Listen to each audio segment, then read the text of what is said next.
John, you toured Sri Lanka with the Australian team back in August, took 3 for 14 in Palakelli, and then severely injured your shoulder while training with the Bushrangers. Can you tell us what happened?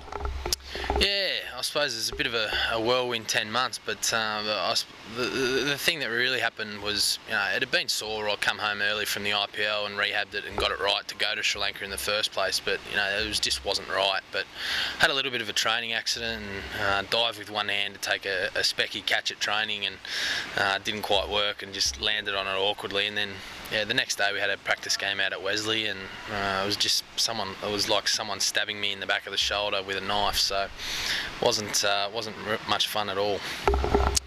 The injury kept you out of the entire Australian summer. That must have been frustrating.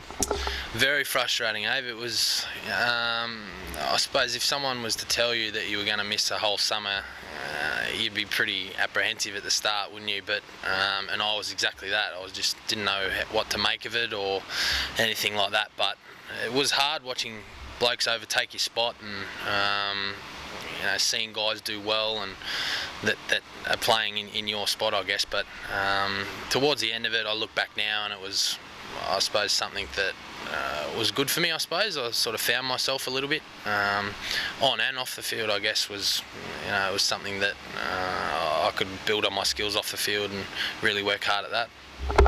We'll get to that in a moment. But what was the hardest part about being injured? What sort of emotions did you go through? The hardest part about being injured was, it was a pretty severe shoulder injury, so I had a big 2-centimetre tear in my posterior labrum, so it was going to take a lot for me to get back.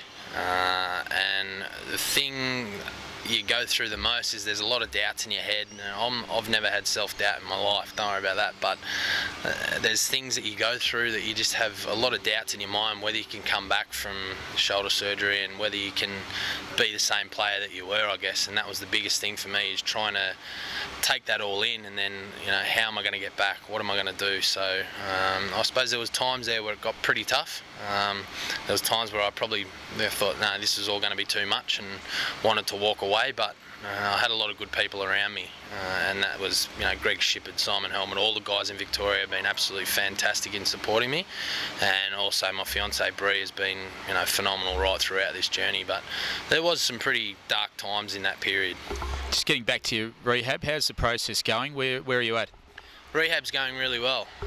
It's nearly been about 10 months now. I had a little minor setback a couple of months ago. I had to go in and clean a bit of debris out that was left over from the anchors they put in the back of your labrum, but all's going well now, touch wood, and hopefully I'll be back playing within a month.